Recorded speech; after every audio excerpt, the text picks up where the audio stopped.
de arte, es decir, como para que por ahí estas fueron las últimas preguntas que fueron quedando en el chat anterior. Bien, perfecto. Eso como para tener, bueno, por ejemplo, cómo sería un día desde que ingresan hasta el horario de salida, cómo serían las actividades diarias. Bien. Un poco así las cosas que van surgiendo. A ver. Profe, ¿te puedo hacer una pregunta? Sí. Sí. Porque me pareció interesante no es que se pasó de largo, pero en caso de fallecimiento de un concurrente del centro, el trámite puede llegar a ser, si conviene a veces, quién es el que se encarga de hacer, si hay un trabajador social que se encarga de hacerle el traspaso de obra social a veces, en vez capaz que es menos engorroso, comenzar el trámite de la pensión. Digo, no sé cómo es que se manejan dentro de lo que es el establecimiento. Mirá, eso queda un poco al criterio de cada institución. O sea, vos tenés instituciones que dicen, bueno, eso se tiene que ocupar el familiar y que lo haga el familiar y se desliga de la situación. O nosotros en general, la asistente social, nosotros tratamos de que se encargue de acompañar. Bueno, a ver, anda al ANSES. Porque también tenemos familiares, o son muy grandes, o familiares con discapacidad mental, en situación de vulnerabilidad. Entonces necesitan que los acompañes para hacer muchos de estos trámites. Entonces nosotros lo que hacemos es, va al asistente social, si depende de la circunstancia, tiene que ir la psicóloga, van las dos y acompañan en esto. Bueno, hay que hacer tales trámites. Yo tengo gente conocida a lo mejor en ANSES o en PAPI, eso a mí me facilita un montón de, bueno, llamo y le digo, mira, me puedes ayudar en esto para esta familia, y eso me ha posibilitado resolver varias situaciones. Incluso acá en el hospital el Gandulfo, uno de mis socios, bueno, dos en un principio trabajaban ahí, son médicos, otro que todavía ya está ahí por jubilarse, pero eso me facilitaba cuestiones de salud, por ejemplo, llenar las fichas que hay que mandar al ANSES, entonces ya las llenaban ellos o iban al médico y se llenaba y nosotros la asistente social lo llevaba con la familia. Digamos, bueno, en ese sentido acompañamos mucho. El trabajo del asistente social es tremendo en este tipo de establecimiento y con este tipo de población. Por eso nosotros también trabajamos mucho con la municipalidad, porque a través de ellos hemos logrado, por lo menos, no sé, situaciones de mejora en cuanto a la vivienda. Desde que teníamos concurrentes que la chapa, llovía más afuera que adentro. Más adentro que afuera, y conseguíamos a través de la municipalidad, con la asistente social, para conseguir chapas, para mejorar esa situación, bueno, todo eso. Pero el equipo técnico trabaja muchísimo en todos estos aspectos. Igual que la psicóloga o el psicólogo, tienen muchísimo trabajo, es constante. Porque quizás la terapista ocupacional, la fonoaudióloga, la musicoterapeuta, el trabajo es mucho más con los concurrentes en el día a día, pero la asistente social, la psicóloga, trabajan mucho más con la familia. En el caso de la psicóloga también trabaja, de hecho nosotros tenemos lo que se llama asamblea semanal, una vez a la semana la coordina el psicólogo, nosotros tenemos psicólogos puntualmente acá, y donde se trabajan, no sé, las dinámicas institucionales o conflictos que hay entre ellos. Acá tenemos muchas parejas, entonces siempre hay conflictos y bueno, ya se hay un trabajo de acompañamiento donde participa, coordinando esa asamblea, el psicólogo con los orientadores. Pero bueno, el psicólogo y la asistencia social trabajan mucho con las familias. De hecho, los directivos que yo tengo en ambos establecimientos son psicólogos. No es que los sobrevalore, pero son maravillosos. Son maravillosos los psicólogos, son maravillosos. Gracias. Una consulta. Sí. ¿Tenés algún técnico en minoridad en alguno de los equipos?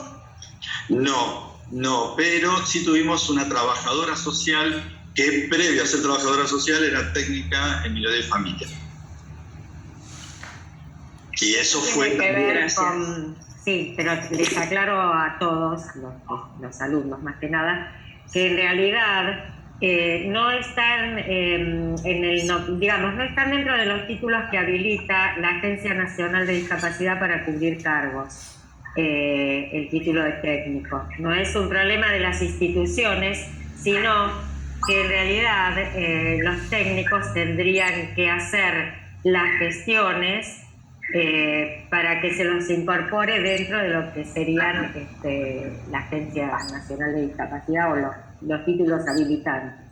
Ese Exacto. es el problema mayor, ¿no? Exacto. El Ministerio de Salud ahora los está como ingresando, o sea, hubo muchos cambios dentro del Ministerio de Salud para aprobar títulos. De hecho, por ejemplo, antes para ser director de un centro de día, o tenías que ser psicólogo, o tenías que ser médico. Con los años se logró que las trabajadoras sociales pudieran ser también directivos o coordinadores, hoy los terapistas ocupacionales, pero bueno, fueron cuestiones que se fueron empoderando cada una de esas carreras, de esas especializaciones, y bueno, empezando a ocupar otros roles. Pero bueno, sí, todavía el Servicio Nacional de Rehabilitación tiene estas cuestiones porque piensen que las resoluciones y las normativas incluso son anterior al periodo a lo que es la Convención del Derecho de Discapacitados. De hecho, la Ley de Discapacidad Nacional es anterior a la Convención de los Derechos Discapacitados.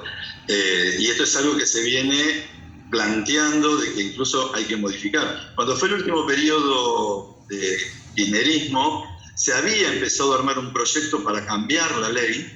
Me acuerdo que en ese momento yo justo estaba haciendo un posgrado en e-salud y quien era la directora o la presidenta, no me acuerdo cuál era el cargo en ese momento, lo que se llamaba la CONADIS, la Comisión Nacional de Discapacidad, que en ese momento era el máximo organismo. Ella era una de las profesoras y que estaba trabajando puntualmente en esa nueva ley.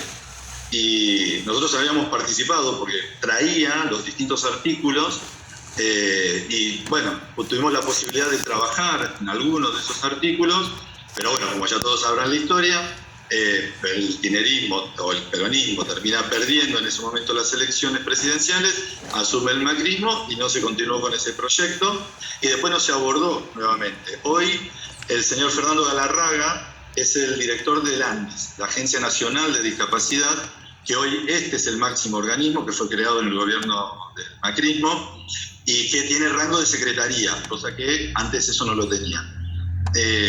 Eso le da posibilidad de ser autoridad, por ejemplo, sobre el Servicio Nacional de Rehabilitación, está sentado en la mesa que determina el valor del nomenclador nacional, junto con las autoridades de PAMI, de la Superintendencia de Servicios de Salud, de Incluir Salud, bueno.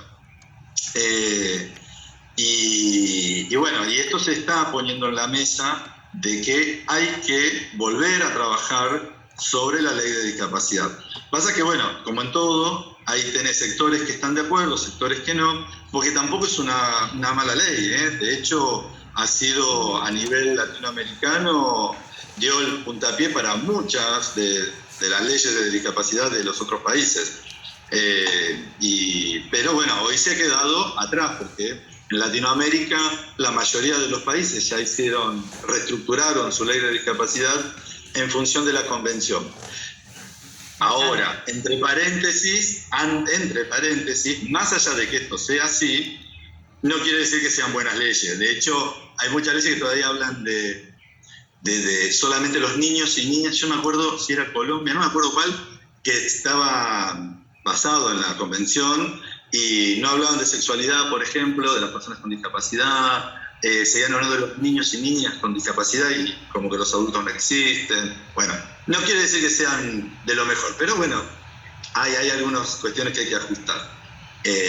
Pero la Argentina siempre ha tenido una mirada muy de afuera. España ha sido uno de los grandes pilares en el sistema de educación especial y la Argentina en muchas cosas es pionera. Lo que es la CESI, bueno, si bien en educación se vienen poniendo en ejercicio dentro de lo que son los centros de día, los hogares de personas con discapacidad. Se viene haciendo un trabajo en lo que tiene que ver con la sexualidad, la apertura de esto, de hablar de que hay parejas y que pueden tener una pareja y llamarse. Pero bueno, son cosas que se fueron conquistando con el tiempo. Esa es una realidad y depende también de los profesionales. Bueno, leemos algunas preguntas, Juli. Sí, hay algunas que quedaron pendientes. A ver, Romy, si querés ir leyendo vos. Sí, el tipo de qué tipo de discapacidades asisten, que fueron varios que preguntaron. Después también cómo están compuestos los equipos, o sea, equipo de profesionales, recursos. Bueno, si querés empezar por esas, después hay un... Sí, en cuanto a la discapacidad, nosotros puntualmente trabajamos con discapacidad mental, con mayor o menor asistencia. Y en cuanto al tema del equipo técnico, nuestro equipo está conformado por la terapista ocupacional, la asistente social, el psicólogo, la musicoterapeuta, creo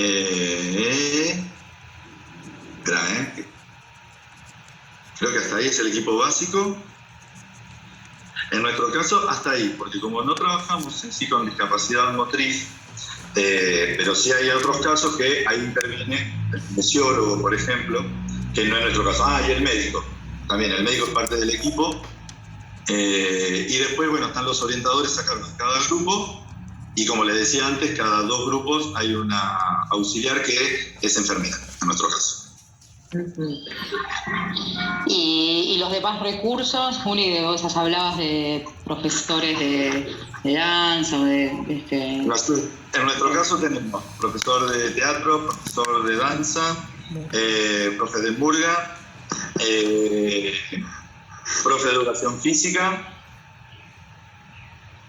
Creo que hasta ahí, ahora no recuerdo más, pero creo que hasta ahí vamos. Nosotros trabajamos de la siguiente manera, la verdad que me acuerdo que quedó ahí pendiente. El ingreso es 8:30 de la mañana, la mayoría de los concurrentes vienen en transporte propio, que lo cubre la obra social. Los que no, vienen o viajan solos, tenemos algunos, u otros lo trae la familia. Arranca 8:30, se ingresa a la institución, se desayuna. Una vez finalizado el desayuno, está dividido, vamos, de 9:30 a 10:30 y de 10:30 a 11:30. Esas son horas de taller, de funcionamiento de los talleres o de las distintas actividades. Los talleres los dan los orientadores y después está, bueno, profesora de danza que da lo que es danza, teatro, etc. Después ya se preparan, guardan todo lo de los talleres, se higienizan, limpian el espacio de trabajo, se hace el almuerzo. Finalizado el almuerzo, se van nuevamente a los talleres que arrancan de 1:30 a 2:30 y de 2:30 a 3:30, son esas 2 horas. Trabajan en los talleres, después se da la merienda y después 4:30 se los retiran. Hoy la realidad es que, como las distintas instituciones tienen distintos horarios de funcionamiento, esto está medio modificado lo de los horarios. A lo mejor entran a 8:30 pero se retiran a las 4 porque de acá tienen que ir los transportes a otros lugares, o al revés, hay otros transportes que llegan acá a las 9 pero los retiran 4:30. Esos son acuerdos que se van haciendo con los transportistas y las distintas instituciones puntualmente. Trabajamos mucho ahora que se puede volver a salir, vamos a la plaza, al centro de Almirante Brown, vamos a desayunar, merendar ahí a veces, tapando la luz. También lo que hacemos, como justamente son adultos, nosotros lo que hacemos son los festejos de cumpleaños. Lo hacíamos antes y ahora estamos volviendo a hacerlos en el shopping o van a merendar. Tratamos de, justamente como son adultos, no hay actividades infantiles. Acá, por ejemplo, no se festeja el Día del Niño. Sí se festeja el Día de la Primavera, como los adolescentes, y se hacen bailes, estamos juntando con otras instituciones, no se podía. Y en relación a esto de la virtualidad en su momento, las actividades eran todas virtuales, lo que yo les decía antes, hasta que se pudo empezar paulatinamente a iniciar a la presencialidad. Arrancamos una mañana, al principio, Hubo algunos casos durante la virtualidad que fue necesario que vinieran en algunos momentos a la institución. ¿Por qué? Porque se estaba dando un deterioro emocional importante y entonces hizo un trabajo desde el equipo técnico con esos casos y donde venía a la institución a un trabajo muy puntual. Como escucharán, esos son los problemitas que tengo acá en la barrera. Bueno, y bueno, y después empezamos media jornada, un día, después 2 días, 3 días con media jornada, y hoy ya estamos con todos los días en jornada completa. Nosotros volvimos a la normalidad, pero no están viniendo todos los concurrentes, sino que fuimos planteando a cada familia la necesidad de la vacunación, porque había familias que no querían hacerlo. Bueno, nosotros no podíamos negar el ingreso si había alguien que no estuviera vacunado, pero tratamos de acompañar si era necesario. De hecho, yo era uno de los que no me quería vacunar hasta que no me quedó otra. Pero bueno, cuestiones de ideas.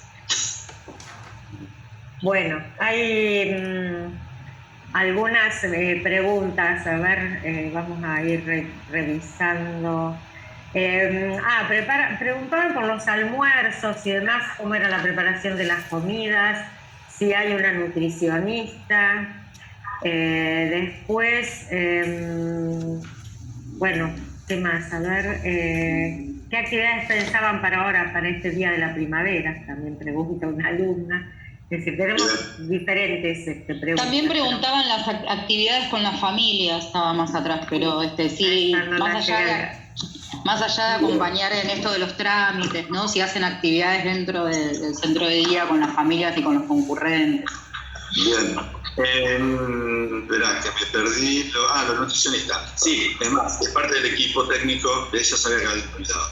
La nutricionista, que además es profe de educación física, entonces, bueno, la verdad que es un trabajo excelente. Nosotros, la exigencia de RAMSAI, o Servicio Nacional de Rehabilitación, es que tenemos que tener 15 menús diferentes. 3 semanas completas con un menú diferente.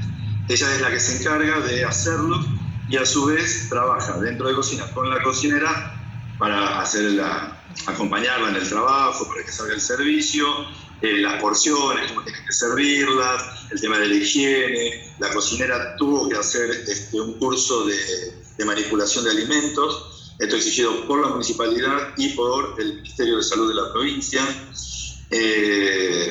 Y también es la que lleva, junto con los médicos, las dietas. En el caso de, por ejemplo, tenemos concurrentes que son celíacos, entonces requiere una comida diferente y una forma de prepararla diferente. No se puede compartir las cucharas, los platos. Para esas personas esos materiales están separados. Bueno, tenemos una concurrente que tiene una patología muy particular, que es una en 10 millones más o menos, que el problema está en la combinación de los alimentos. Por ejemplo, puede comer cebolla con papa, pero no puede comer cebolla con zanahoria. Entonces, bueno, hay todo un seguimiento que hace el médico, la nutricionista, asistiendo a la cocinera para que se haga esto dentro de las pautas, para obviamente no perjudicar la salud de concurrente. Lo de las actividades para el día de la primavera. En general, cuando fue que estábamos en la pandemia y era virtual, se hizo un baile virtual. O sea, con algunos de los talleres se organizó que prepararon como unas máscaras y unos sombreros y unas cosas de disfraz, cosas raras, y se hizo en forma virtual un baile. Y para esta, que ahora viene la presencialidad, la idea es hacer una salida. No el mismo día, el 21, porque encima acá es el día de Almirante Brown, me parece, ¿no? No, el 30 es el día del martes. Es eso, pero no. Pero el 21 nosotros no trabajamos. El día de la sanidad, claro, es el 21. Tenés tantos días que no sabés cuál es cuál. Es que además, entre lo que no dijeron, que estoy como representante legal de la Escuela Nuevo Amanecer, o sea que también volví al sistema educativo. Entonces estoy así como, esto sí, esto acá sí, esto no, esto va para allá. Y bueno, ¿y qué más? Una cosa más. ¿Y qué hacemos con las familias?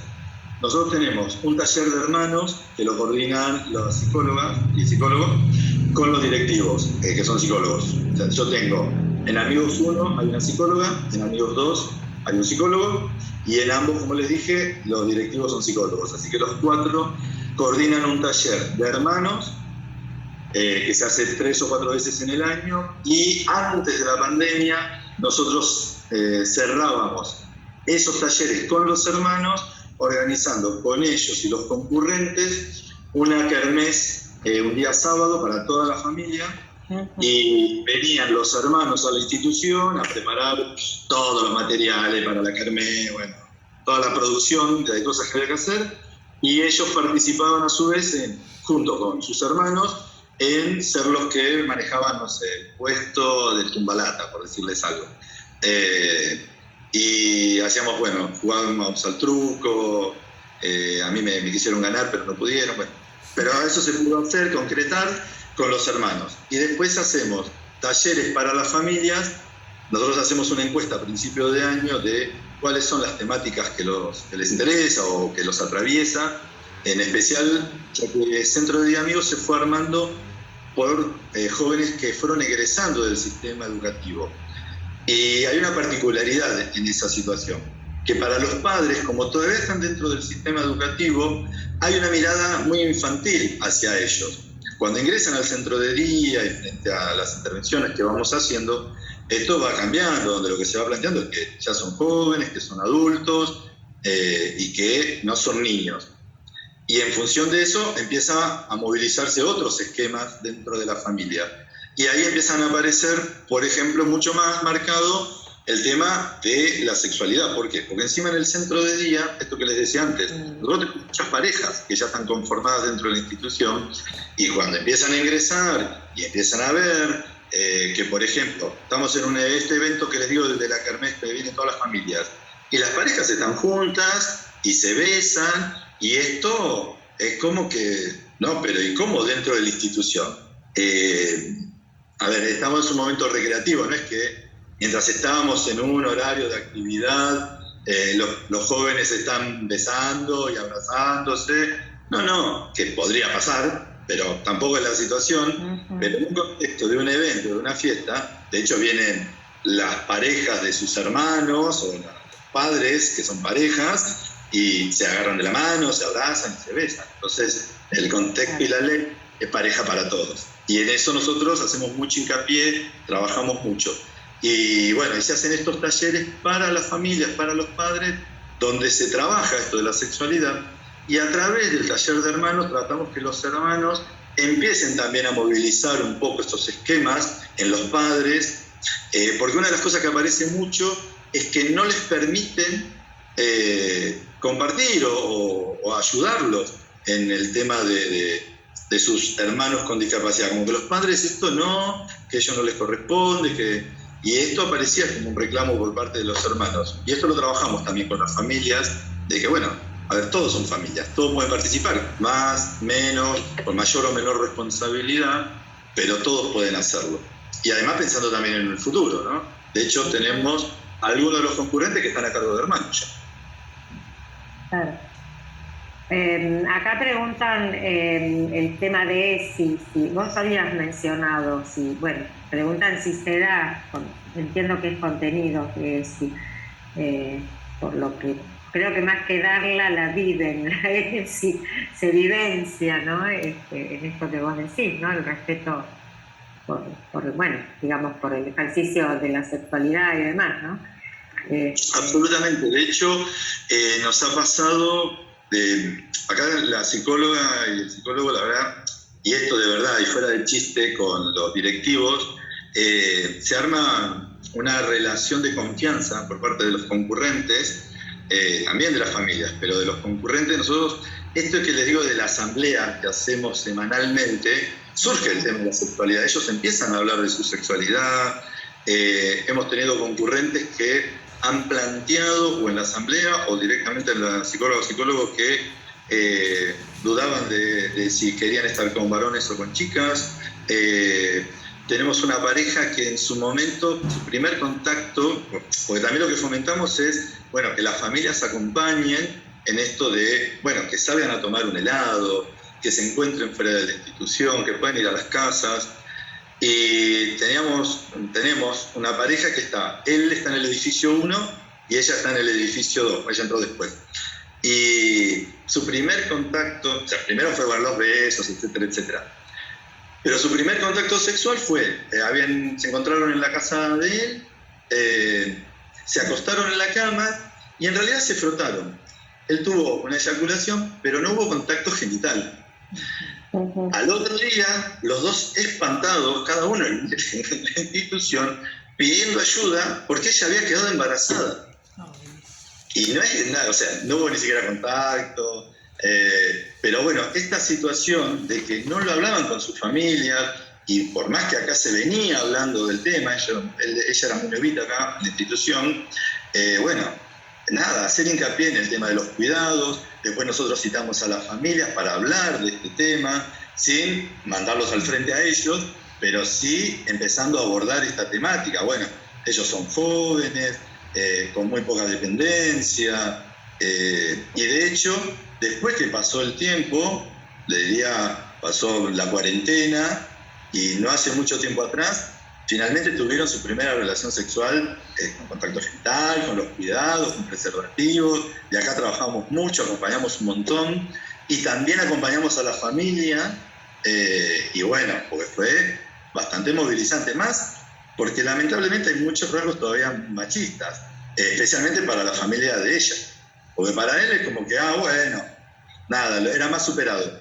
pero para ella, como los riesgos, y entonces era como una situación más compleja.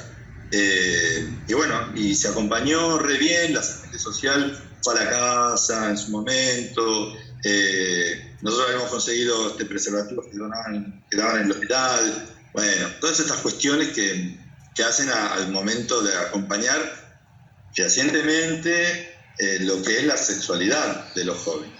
Más que esto que les digo, nuestra población viene del sistema educativo donde todavía siguen siendo vistos por estos familiares como los niños eternos, ¿no? Es que el nene, la nena, tenemos una mamá que la concurrente debe ser más grandota que yo.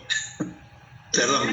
No, te iba a decir que en realidad es el tema recurrente en el de discapacidad, el que quede, digamos, congelado en el lugar de niño eterno, y esto es algo que, bueno, que se repite, ¿no? Que es como una cuestión recurrente porque de esa manera no hay que abordar todas estas cuestiones, ¿no? Que además interpelan al otro y movilizan al otro, porque son temas, digamos, que no todas las familias por ahí están en condiciones de abordar, ¿no? No, Entonces, absolutamente. Nos ha pasado familias resistentes, pero bueno, se sigue trabajando porque, como siempre decimos, la sexualidad igual los atraviesa. O sea, por más que la quieran negar, los va atravesando y va encontrando su camino. Tenemos una de las mamás que te decía esto, ¿no? La joven, ¿sabes quién? Vos la conoces, pero gordipiña, que no voy a nombrar, pero que... por privado, después mándame quién es. Después te mando el nombre, porque bueno, también es alumna de esa escuela. Y el otro día me dice, no, bueno, fui a la obra social y hablé con el médico y le dije, porque por la nena. Entonces yo le decía, pero ¿vos me estás hablando a mí, Julián, del centro de día? ¿O me estás hablando de alguna de tus nietas que va a la escuela primaria? No, por mi hija, porque viste que la Gordi... Digo, bueno, vamos de vuelta, Cristina. Digo, no. La nena no. Tu hija, que es una joven de 20 años ya no es nena, ya está. A ver, arranquemos de vuelta. Y entonces, bueno, pero esto es verdad, como dice Mirta, es recurrente para las familias porque, a ver, es esto de mantenerla en ese lugar también dependiente, es esta cuestión muy narcisística de, bueno, la tengo. De hecho, una de las cuestiones que venimos hablando, las secuelas que dejó la cuarentena en muchas familias, jóvenes que habían logrado una gran independencia en muchas cuestiones, cómo hicieron una gran involución, porque de alguna manera esto les significó volver al útero materno, de estar metidos dentro de esa casa con sus madres, con estas familias tan así de agarrar. Sí, muy en la endogamia, ¿no? Voy a decir, volvió. Exactamente, y esto significó una involución. Los jóvenes tuvo que arrancar de vuelta en muchas cuestiones. Y nada, y en la asamblea volver a hablar un montón de esto, no, ¿cómo se...? Y a mí lo que me gusta es siempre participar en la asamblea porque ellos mismos empiezan a marcarle el límite al otro. Nosotros se había ingresado antes de la cuarentena una joven, que venía con que le pasaba cualquier cosa y lloraba, ay, pobrecita, qué sé yo. Claro, acá los jóvenes mismos le dicen, acá llorar no, acá grande, no llora, hablar, se habla. Y me mata el amor cuando veo esa situación. Y empiezan justamente a cambiar esas conductas. Y esto está bueno, es algo que se ve en la familia. Nosotros tenemos un grupo de población muy dependiente, que requiere asistencia incluso para ir al baño, bueno, estas cuestiones. Y me acuerdo que cuando hablábamos con las familias les decíamos, bueno, y grandes dificultades del lenguaje. Digo, ¿ustedes hablan con ellos? Sí, cuando llega le preguntamos. Bueno, ¿y después qué hace? No, se va a la habitación. Ajá. Bueno, nosotros lo que trabajamos mucho en el centro de día es que los jóvenes aprendan a cebar mate. Entonces, la intervención que hicimos con las familias es, cuando llega, ¿ustedes toman mate? Sí, bueno, ¿quién le cebe mate? Por lo menos, aunque no hablen directamente con él, ya está metido dentro de lo que es el círculo de la familia y es el responsable de que va tomando mate. Esto implica tener que mirarlo a los ojos, ver a quién se le dio el mate, a quién no, y lo posiciona en un lugar de ser parte de la familia, no solo porque digo, sí, mi hijo está acá, o bueno, llego a la escuela y dije, ¿cómo te fue? O como del centro de día, ¿cómo te fue? Y listo, se va. Le da un lugar más de protagonismo. Y ahí hemos logrado un montón de cosas positivas en intervención. Y les encanta tomar mate. Cuando fue lo de ahora que no podían tomar, o venía que cada uno traerse su mate individual, que era el pasado allá de Ronnie también, fue tremendo. Ellos lo sufrían porque querían ya organizarse quién iba a cebar el mate, porque les da un lugar protagónico. Y acá rotan cuando se hace eso. Por ahora no, pero ya vuelve. Siempre vuelve. Yo creo que cuando vuelvan las clases presenciales en la facultad va a pasar lo mismo. Las rondas de mate van a tener otras características, ¿no? Absolutamente. Ya sé quién era la persona, ya lo adiviné, pero bueno, bueno, a ver, volviendo acá, mira, esta es una pregunta que parece una de las alumnas. Pone, ¿se dieron casos que se presentaron una situación de sostener sus derechos reproductivos? O sea, la cuestión de la paternidad, no sé a qué se refiere, o justamente si la familia, no sé, propone un aborto, el joven, o la joven en este caso, ¿está de acuerdo o no está de acuerdo? No sé si esto tuvieron... En ambos casos, si se diera...